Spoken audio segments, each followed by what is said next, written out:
작년 연말에 이제 여야가 합의해서 통과된 게 두 가지가 있어요. 대표적으로 이제 철도 지하화, 그다음에 노후계획도시 특발법. 이 철도 지하화가 선거 후에도 정말로 원한대로 잘 진행이 되고 빨리 될까요? 철도 지하 같은 경우가 이제 전국적으로 이건 다 영향을 미치는 건데요. 근데 여기서 가장 큰 핵심은 그 위에 공간을 개발하고 그 위에 공간을 개발하는 수익을 가지고서 사실 철도 지하 비용을 충당을 해야 되는 문제인데, 사실 이거를 지하로 내려보내고 위에 공간을 활용을 할 때 그 공간이 보통 상업지역이라든지 상권이라든지 업무타운이라든지 이런 것들이 형성이 잘 돼야 되는 지역이거든요. 근데 전국적으로 놓고 봤을 때 사실 이런 상업이나 업무가 잘 될 수 있는 지역들은 사실 손꼽을 수밖에 없을 것 같고, 예를 들어 서울의 뭐 용산, 그 경부선 지하 쪽으로 내려오게 되는 영등포까지 가는 그 지하 구간이라든지, 뭐 지방에서도 뭐 대전이라든지 부산 쪽에 있는 일부 지역들만 여기 해당될 수 있지, 대다수의 지역들이 다 이런 비용을 충당할 만큼의 사업성을 갖기에는 좀 힘들지 않을까, 저는 이렇게 보고 있습니다. 그러니까 얼마 전에 그 장관님이 인터뷰를 할 때 보니까 철도 지하에다가 국비를 지원하지 않겠다라고 했어요. 그러면 자체적으로 해결을 하겠다. 네. 그러면 자체적으로 해결을 하려면 철도 지하로 인해서 생기는 빈 땅. 지금 철도 부지죠. 그렇죠. 그 땅을 팔아서 수익을 챙겨라. 그 돈 가지고 지하로 묻겠다 이거잖아요. 네. 그러면 문제는 그 땅이 팔리는 게 있고 안 팔리는 게 있을 거 아니에요. 우리가 뭐 할 때 옛날에 논밭 내 임야 저거 팔아서 아파트 사야지라고 했는데 임야가 팔려야지 말이지. 그래서 보상 나올 때까지 아파트 못 사고 계속 사는 분도 많았잖아요. 그러면 이 철도 지하 자체가 지하 공사 자체가 오래 걸리는 사업인데, 그죠? 그렇죠. 근데 이거를 그냥 하는 게 아니고 정부에서 돈을 지원해서 철도 지하를 해도 오래 걸리는 사업이에요. 우리 GTX도 10년씩 걸리잖아요. 근데 이 법을 빨리 제대로 만들고 체계를 잡아서 공사가 앞으로 3, 4년 내에 들어간다. 4, 5년 내에 들어간다. 그러면 2027, 8년 될 거고 2028, 9년에 공사가 들어가도 끝나는 건 2038년 뭐 이렇게 될 거 아니에요. 그렇죠. 그죠? 그러니까 지금 국비로 공사를 진행해도 오래 걸리는 사업인데 이거를 국비를 지원하지 않고 자체적으로 토지를 팔아서 하겠다라고 하는 거는 정말 약간 꿈 같은 일이지 않을까? 어제 철도 건설 과장이 이제 기자들하고 인터뷰한 일문일답에 대한 내용이 있어요. 그거에 대한 전체 계획을 수립하는데 용역비 정도가 초반에 든다는 거예요. 그걸 정부가 이제 지원을 해서 그렇기 때문에 초반엔 돈이 안 들어간다. 이렇게 얘기하는 거고, 그다음에 50조 원 정도의 채권을 발행을 해서 그 이후에 진행 과정들에 필요한 돈을 제출하는데, 그럼 기자가 그랬어요. 그거 언제 회수할 건데? 라고 하니까, 자, 회수 기간이 긴 것처럼 보이지만 실제로 개통이 되면은 위에 있는 부지를 매각을 짧아야 3, 4년, 길면은 5, 6년 안에 이렇게 이 채권에 대한 그것들을 매각을 통해서 회수가 된다라고 이제 계획을 수립하고 있는 거예요. 그러니까 초기 자본이 아예 안 드는 건 아니고 현재 있는 돈을 쌓아놓고 있는 정부의 돈이 들어가는 게 아니고 일단 채권을 발행해서 이제 초기에 투입되는 돈들이 50조 원 정도를 풀 거예요. 그리고 그걸 3, 4년, 빠르면 3, 4년, 늦으면 5, 6년 안에 회수하는 매각은 진행이 될 거다. 그래서 매각된 자금은 빨리 회수가 된다라고 보시면 되고, 매각된 다음엔 그 이후에는 이제 개인 사업자, 민간 기업들이 아마 공사를 하게 되는 자금이 투입되는 그런 절차로 진행이 될 것 같습니다. 아니 어쨌든 그 위에 상부 공간을 매도를 해서 그 비용을 충당하니까 일단은 그 위에 상부 부지가 매각이 될 수 있는 자리들만 진행이 된다라고 보는 게 맞을 것 같아요. 그렇죠. 그러니까 우리가 지방이나 이런 데들 상부 부지가 주변에 논밭이 많고 빈 땅이 많은데 굳이 철도 부지를 살 이유가 없잖아요. 그렇죠, 그렇죠. 그죠? 역세권 일부 진짜 아주 가까운데 외에는. 그러니까 여러분들 좀 아셔야 되는 게, 결국 그러면은 서울에서도 철도 지하를 했을 때 이 지하하는 이 토지 자체가 굉장히 비싼 금액이에요. 왜냐면 철도 부지 자체가 그렇게 아주 크진 않잖아요. 그죠? 땅이 아주 많은 것도 아니고. 그러면 이 얼마 안 되는 토지를 팔아서 생각보다 큰 돈을 챙겨야지 공사를 다 할 거 아니에요. 그러려면 입지가 좋아야 되고 위에 철도의 선로들이 좀 많은 선로들이 있어서 모든 지역이 동시다발적으로 진행하는 게 아니라 선도 지역을 대표적으로 진행할 수 있는 곳들이 몇 군데가 눈에 띄는 게, 특히나 서울 같은데 뭐 요지나 교통이 잘 집약이 돼 있던 어디까요? 어디? 대표적으로 이제 용산역 이 될 거고요. 두 번째로는 서울역이 될 거고, 세 번째로는 철도 차량기들이 많은 곳들이 있죠. 뭐 강원대나 이 창동은 많이 알려졌으니까 인문 차량기지라든지, 스토브에서 얘기하고 서울에 대한 예를 할 때 어디를 얘기를 하냐면은 서울역에서부터 당정까지 이를 우선적으로 고려하고 있는 것 같아요. 매번 이런 인터뷰 나올 때마다 서울역에서부터 당정까지 서울역에서 반복해서 얘기하고 있거든요. 그러면 서울역에서 당정이 한꺼번에 되는 건 아니고 서울역에서부터 영등포까지는 아마 빠른 시간 안에 선도 지역이 될 가능성이 높고 영등포역 자체도 굉장히 넓은 부지가 많잖아요. 그 영등포역 이제 용산역, 서울역 이 세 군데 거점들이 보면은 서울역 같은 경우는 이 선로가 27개나 되고요. 그 가로의 폭이 400m나 되더라고요. 그러니까 어마어마하게 넓은 땅이 지상 공간이 만들어질 수 있기 때문에 그런 지역들 같은 경우는 높은 가격에 매각을 해서 비용을 충당하기에 굉장히 적합한 그런 지역이라고 볼 수 있죠. 어쨌든 그 용산 쪽 인근을 제외한 나머지 지역의 지하 작업을 여러분들이 그거를 바라보고 재테크를 하는 경우는 당장 생각하지 않는 게 좋을 것 같아요. 아예 길게 보거나. 예, 아예 그냥 10년 이후에 알고 있다가 한 7, 8년 정도 지나서 꺼내는 것도 나쁘지 않을 것 같아요. 그러니까 미리 이거를 가지고 어떤 뉴스나 어떤 이슈를 가지고 이걸 접근한다. 이거는 굉장히 리스크가 너무 크다. 요 부분, 그러니까 선거 이후에 이 철도 지하 얘기는 뉴스는 계속 나올 거예요. 이거는 여야가 같은 공통사로 이제 발표했던 거니까. 그렇죠. 근데 그래도 이걸 가지고 서울역에서 영등포 일부 지역 노량진 정도 외에는 지하 작업 자체가 쉽지 않다. 그 청량리도 만만치 않아요. 그죠? 될지 안 될지 약간 왔다 갔다 하거든요. 왜냐면 거기 토지 가격은 생각보다 그렇게 비싸진 않으니까. 그래서 여러분들 그런 부분들을 잘 생각을 해 보시고 판단을 좀 해 보실 필요가 있을 것 같습니다. 자, 첫 번째는 철도 지하하고, 자, 두 번째는 노후도시 특별법이에요. 네. 이건 어떨까요? 노후도시 특별법 우리 선거 이후에 물론 법은 만들어졌잖아요. 특별법 그죠? 통과됐죠. 네. 자, 그럼 이제 가장 큰 영향을 받는다고 하는 분당. 네네. 분당 같은 경우도 지금 집값이 그렇게 거래가 많이 활발하게 되지는 않거든요. 거래 잘 안 되고 굉장히 하락 거래가 되고 있거든요. 네네. 이거 노후도시 특별법은 우리가 어떻게 받아들여야 될까요? 일단은 지금 현재 시장에서 가장 관심이 있는 게 이 내가 관심 있어 하는 단지가 선도 단지가 될까? 선도 지역으로 선정이 될까? 왜냐하면은 일기 신도시들의 그 아파트 규모가 엄청나잖아요. 이걸 동시다발적으로 재건축하고 용적률을 주고 개발을 할 수가 없으니까 내가 살아있는 동안에 이게 재건축이 될까? 관망세가 좀 있는 것 같아요. 그러다 보니까 선도 지역이 선정된 다음에 거기다가 아예 내가 딱 집어서 투자를 하는 게 더 좋지 않을까라고 좀 보고 있는 그런 생각들이 좀 더 많은 것 같습니다. 그러니까 지금은 시장이 굉장히 안 좋은데 선도 지역이 되면은 굉장히 높은 용적률로 적용을 받는 거죠. 그렇죠.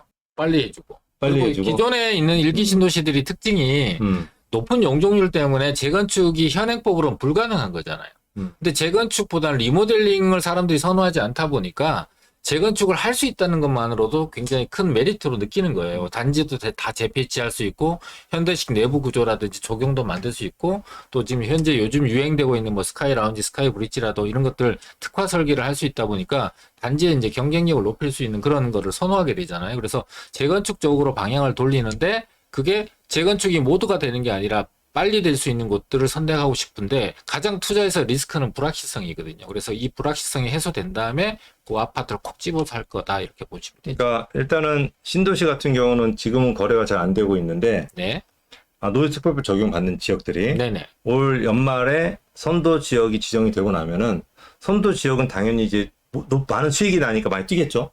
그러니까 우리가 그렇죠. 선도 지역이 예상되는 지역들은 지금부터 공략할 필요는 있겠네요. 예상해보고. 근데 이제 그게 혹시 선도 지역이 선정이 안 되면 어떻게 되겠냐. 이제 많은 분들이 투자를 할 거잖아요. 근데 내가 아깝게 놓쳤어. 네, 옆에가 됐어. 네. 나는 안 됐고. 네, 그럼 이분들은 걱정을 해야 될까요? 아니죠. 그죠? 예. 저는 이제 그렇게 보진 않고요.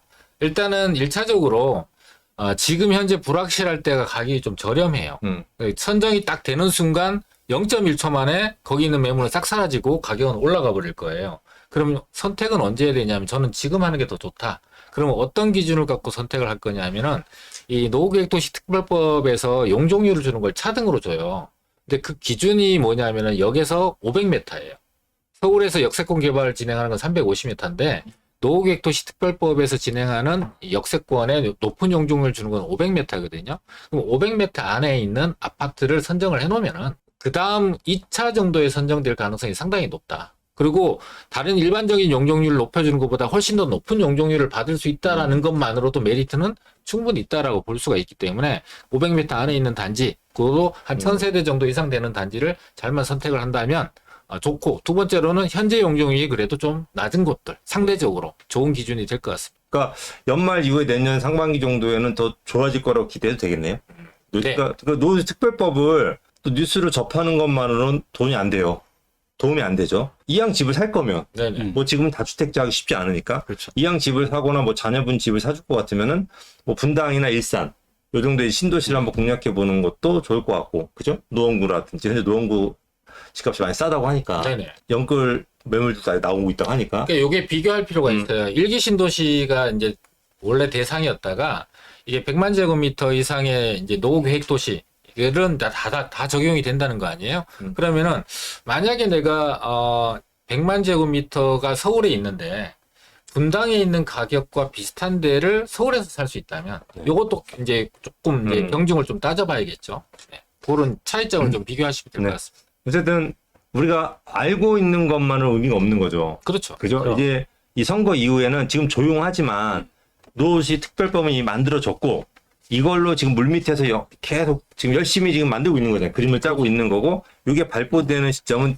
연말이다. 근데 우리가 이게 발표되고 나서는 늦다. 네네. 그 전에 움직여야 된다는 사실만 일단 여러분들이 알고 계시면 될 것 같고, 이게 진행되는 상황들은 저희 꼰대들이 앞으로 지속적으로 이제 어떻게 진행이 됐는지, 가격이 어떻게 변했는지 지켜서 여러분들한테 알려드리도록 하도록 하겠습니다.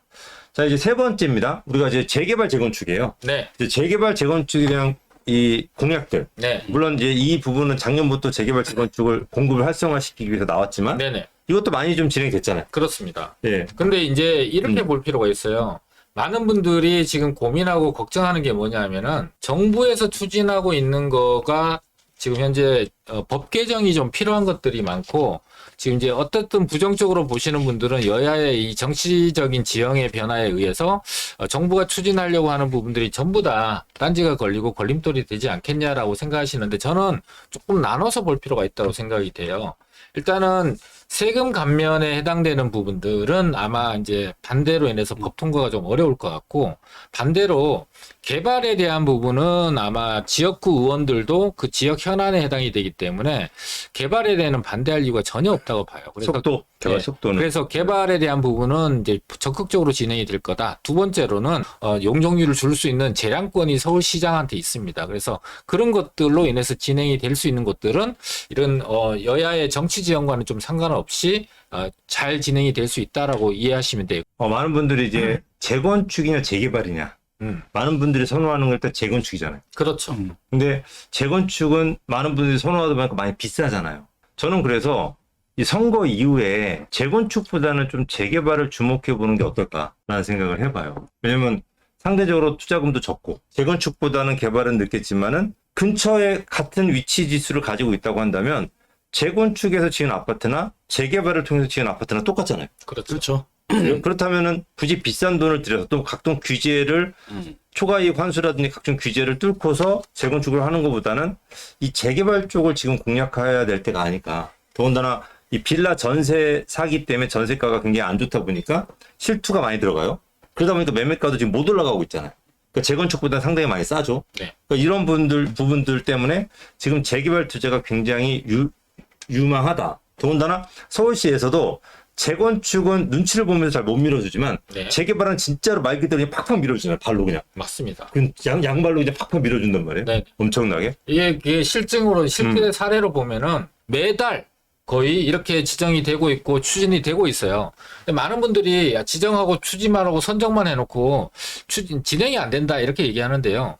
재개발이라는 게 보통 10년에서 12년 걸립니다.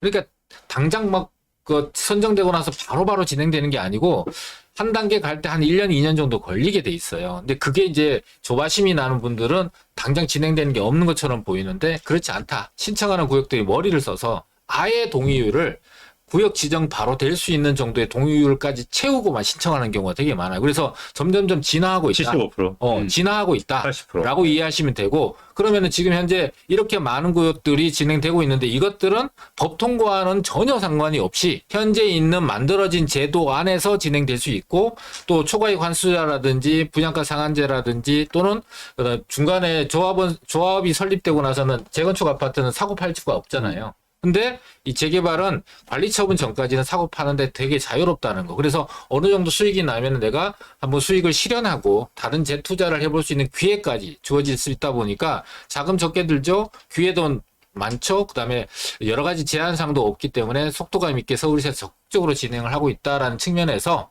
가성비나 돈 작은 돈 들어가서 좋은 기회를 얻을 수 있는 그런 것들을 여러 가지 유리한 점들을 재개발이 훨씬 더 지금 현재로는 유리하다. 가격도 싸죠. 일단은. 네. 그래서 저는 일단 재개발 쪽을 먼저 재건축보다는 재개발 쪽을 한번 공략해 보시고 네. 두 번째로는 6억 이하는 주택세 안 들어가는 그렇죠. 또 119. 혜택도 있잖아요. 그러니까 혜택이죠. 6억 이하 쪽으로 한번 공략을 해보시면 어떨까라는 생각이 들고 세 번째로는 지금 공사비가 너무 많이 들어서 문제잖아요. 네네. 그러니까 공사비가 너무 많이 들다 보니까 사업이 잘 진행이 안 돼. 그러다 보니까 서울시에서 용적률을 올려주는 혜택들을 많이 줘요. 네. 그 역세권이라든지 뭐 몇몇 이렇게 하는 것들 같은 경우 모아타운이나 이런 몇몇 지역들은 용적률을 지금 계속 올려주고 있거든요. 네. 그러면 이 용적률을 높여받을 수 있는 역세권 쪽 이 세 가지를 같이 여러분들이 한번 공략을 해본다고 한다면 이거는 지금이니까 가능한 거잖아요. 그죠? 그러니까 이런 것들은 지금 왜냐면 이 역세권 개발 같은 경우도 어느 정도 공급 물량이 지금 뭐 누락이 다 됐다고 했잖아요. 네네. 그러니까 어느 정도 공급 물량이 이 정도면 됐다 싶으면 이제 더 이상 안 해주거든요. 네. 그렇죠. 그러면 이럴 때 여러분 놓치지 말고 역세권 개발될 만한 자리를 한번 이 세 가지 조건으로 공략해 본다면은 뭐 재건축 저리 가라 할 정도의 큰 수익을 볼 수가 안정적인 수익을 볼 수 있을 것으로 생각이 들기 때문에 여러분들 재건축보다는 지금 타이밍에서는 재개발 쪽을 한번 공략해 볼 필요가 분명히 있다. 최악일 때가 가장 좋은 기회입니다. 그다음에 이제 마지막으로 이제 서울의 이제 오세훈 서울시장이 선거 때문인지 아닌지 모르지만 선거 전에 정말 많은 서울의 개발 계획을 발표하셨어요. 그죠? 했는데 뭐 노들섬이라든지 국제 업무 지구라든지 특히 갑자기 서남권, 강북권, 대개조. 대개조. 거기다 좀 있으면 이제 강남권, 뭐 도심권 다 나오겠죠? 이제 그런 부분도 이제 이제 줄줄이 나올 텐데 우리가 이 선거 전에 나왔던 이 어떤 노들섬 국제 업무 지구 개발, 네네. 그다음에 뭐 서남권이라든지 강북권 대개조 이 부분은 계속 진행된다고 봐야겠죠? 그렇죠. 이제 노들섬 같은 경우는 작년에 그 디자인 공모를 했어요. 그리고 올해는 이제 설계 공모를 하고 있거든요. 그러니까 이제 실질적인 단계로 넘어섰다라고 볼 수가 있잖아요. 노들섬 글로벌 예술섬 디자인 베일 벗는다 28일 날 공개 심사회 7개의 설계안들이 제출이 돼 있어요. 세계적으로 굉장히 이제 유명한 설계 하시는 분들이 건축 설계 하시는 분들이 다 참여를 했고 7개가 이미 제출이 돼 있는 상황이고 이걸 공개 심사회에서 유튜브라든지 방송을 통해서 아마 이거 공개 심사가 될 건데 28일 공개 심사를 통해서 보고 그 다음에 거기서 선정된 그것 중에서 시민들의 어떤 선호도 조사를 말일날 정도 합니다. 31일 날 정도. 그게 다 종합이 되면은 하반기 안에 이 노드섬이 설계가 아마 확정이 될 거예요. 그걸 토대로서 내년 하반기 정도가 되면은 이 노드섬이 착공에 들어갈 수도 있다라고 예상을 해볼 수가 있을 정도로 굉장히 빠르게 진행이 되고 있다라고 볼 수 있고, 그 다음에 이제 오세훈 시장이 발표했던 가장 큰 이제 계획이 서울 전체를 다 대개조하겠다는 거예요. 개조를 하겠다. 예전에는 스케일이 커졌어요. 옛날에는 한강 르네상스에서 한강역만 손댔다가 이제 십몇 년 만에 돌아오더니 이제 서울을 전부 다 개조하겠다라는 큰 포부를 갖고 이제 권역별로 생활권 권역별로 이 대개조에 대한 발표를 했는데 먼저 서남권을 2월 달에 발표를 했고요. 그다음에 강북권이라 그래서 동북권 서북권을 합쳐서 강북권에 대한 대개조를 발표를 했는데 여기서 이게 중요한 게 강북권의 대개조가 보면은 뭐 재건축에 대한 얘기도 있고 재개발에 대한 얘기도 있고 용적률 그다음에 기부 체납을 15에서 10%로 낮춰준 다양한 개발의 진흥책들을 발표를 했는데 이거의 포인트는 뭐냐면은 강북권에만 적용되는 것이 아니라 서울 전역에 적용이 된다라는 거예요. 그러니까 강북을 대상으로 여러 가지 노후주택이나 이런 것들이 노후된 지역들이 많으니까 개발하겠다, 정비하겠다, 상업지역을 대폭적으로 지정을 하겠다 이런 계획을 밝히면서 부족한 거는 채우겠지만 전체적으로 적용되는 재개발에 관련된 완화 정책, 용적률 높여주고 이런 것들은 서울 전역에 같이 공히 적용할 수 있도록 하겠다라는 게 포인트예요. 그래서 앞서 우리 김건대님이 얘기했다시피 지역적인 차별화 균등하게 개발되지 않거든요.